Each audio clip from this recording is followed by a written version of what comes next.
Dramang ito ay rated SPG. Striktong patnubay at gabay ng magulang ang kailangan. Maaaring may masiselang tema, lengguwahe, karahasan, sexual, horror o droga na hindi angkop sa mga bata. Ano ang mangyayari kapag nalaman ni Moira na napawalang bisa na ang kasal nila ni Robert? At ano ang gagawin ni Zoe ngayong wala na siyang kawala kay Dax? Magandang araw at eto na nga tayo sa ating pinakaabangang tagpo sa Abot Kamay na Pangarap.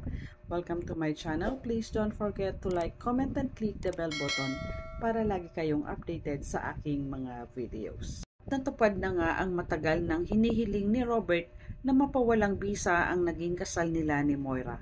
Pinuntahan ng abogado nila si Robert sa Apex para sabihin ang balita. Sa opisina, inabot ng abogado niya ang envelope. Habang nakangiti naman si Giselle na pinagmamasda na binubuksan ni Robert ang envelope at sinabihan niya ito na yan ba yung matagal mo nang hinihintay? Wala naman mapaglagyan ng saya si Robert dahil mawawala na ang pangalan ni Moira na nakakabit sa kanya. Kaya labis ang tuwa niya dahil na-grant ang annulment niya kay Moira at ngayon nga ay isa na siyang malaya at binata ng muli. Sobrang tuwa naman ni Giselle para kay Robert at niyakap niya ito ng mahigpit. Saka tinanong ni Giselle si Robert kung ano ang plano niya para kay Lynette. Napabuntong hininga naman na nakangiti lang si Robert at pinasalamatan at hinangaan naman ni Giselle ang ginawa ng abogado nila dahil sa galing nito. Samantala, sa presinto ng mga nagpunta din ang abogado ni Moira para ibalita sa kanya na ibinabana ng korte ang desisyon. Kabado naman si Moira sa ibabalita sa kanya ng abogado niya dahil sa binibitin siya na kung ano ang sasabihin nito sa kanya. Naitanong ni Moira kung ano ang naging desisyon ng korte. Sinabi naman ng abogado niya na na-approve na ang motion to post bail natin dahil humina ang ebidensya laban sayo. Sabay ngumiti ang abogado niya at sinabing, Moira, makakalaya ka na.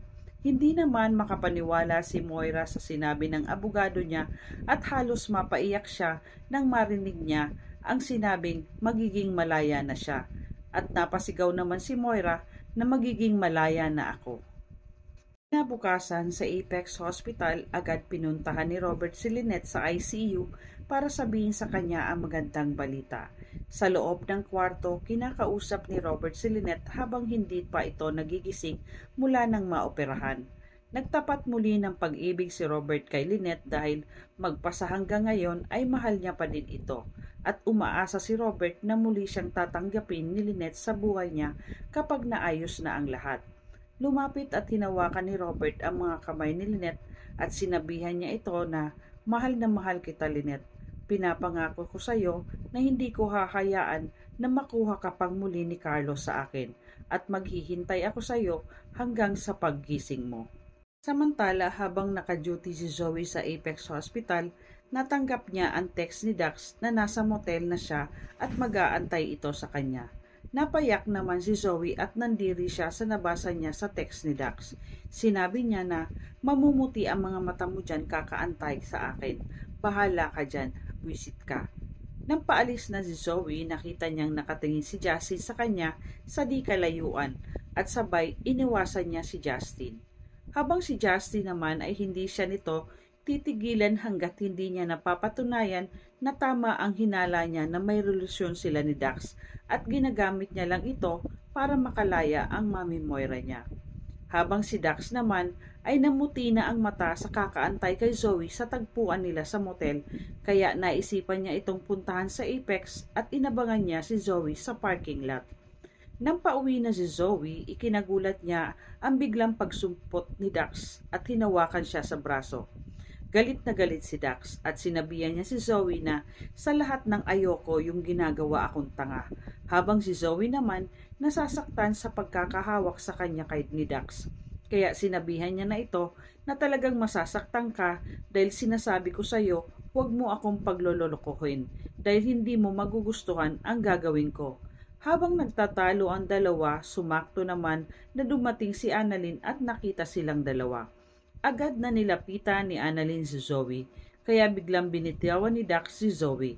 Ipinagtaka naman ni Annalyn kung bakit nagagalit si Dax kay Zoe. Sabi ni Dax na nag-uusap lang sila ni Zoe at sinabihan niya na ito na magkita na lang sila sa korte kapag gumugulong na yung kaso laban sa nanay mo ay kay Doc Carlos pala. Saka umalis na si Dax. Naiwan naman si Annalyn at Zoe at maya-maya ay nagpasalamat si Zoe kay Annalyn dahil sa pangaharas sa kanya ni Dax at nagpaalam na din si Zoe kay Annalyn. Nagsinungaling si Zoe sa ginawa sa kanya ni Dax at hindi maialis sa isip ni Zoe ang sinabi ni Dax sa kanya kaya naikatakot niya ito. Oras na hindi siya pumunta sa motel, alam niya na ikakanta sila ni Dax kaya wala siyang nagawa kundi puntahan na lang si Dax. At doon sinamantala din ni Dax at tuluyan ng pumayag si Zoe sa gusto ni Dax at nagpaubaya na din si Zoe na may mangyari sa kanilang dalawa ni Dax alang-alang sa paglaya ni Moira. Samantala sa Apex pagkatapos puntahan ni Robert si Lynette, nakita naman niya si Annalyn na malalim ang iniisip kaya nilapitan niya ito. Naitanong ng tatay Robert niya kung ano ang gumugulo sa isipan ni Annalyn. Nabanggit ni Annalyn sa tatay Robert niya na nakita niya si Dax at Zoe sa baba kanina sa parking lot at para silang nag-aaway. Pero nung tinanong naman ni Annalyn ay nag-uusap lang daw silang dalawa. Hindi naman naniniwala si Annalyn sa sinabi ni Dax. Kaya ipinag-alala naman ng tatay Robert niya na baka nga tinatakot ni Dax si Zoe. Kapag ganun ang gagawin niya kay Zoe, makakatikim talaga ang lalaking yun sa akin kung hindi niya tatantanan si Zoe. Walang karapatan sa kapatid mo ang isang kriminal na katulad ni Dax kahit na sa anong bagay pa.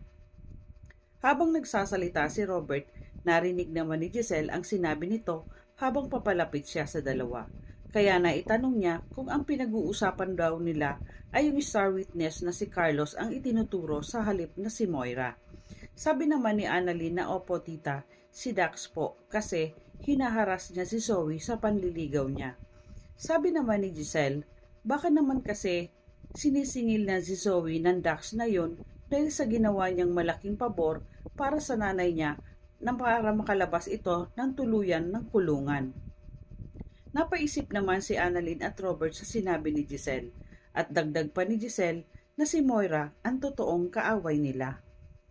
Samantala sa kulungan hindi makapaniwala si Moira na tuluyan na siyang makakalabas ng kulungan ngayon dahil na-approve na ang petisyon nila na makapagpiyansa siya dahil humina ang kaso laban sa kanya dahil sa ginawa ni Dax.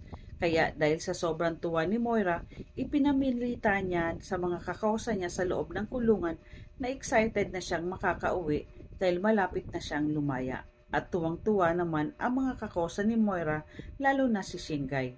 Habang sa gilid naman, nakikinig lang ang grupo ni Mildred at maya-maya ay lumapit ito sa kanya para sabihin kay Moira na pupusta ako sa iyo dahil sa ugali mo, babalik ka din dito sa loob ng kulungan dahil ang mga katulad mo ay hindi nagtatagal sa labas. Sabay naman sumang-ayon ang mga kasamahan ni Mildred. Hindi naman umimik si Moira, bagkus ay hinayaan niya na lang si Mildred dahil ang mahalaga sa kanya ngayon ay ang makalaya na siya. Sa isip ni Moira ay miss na miss niya na si Robert.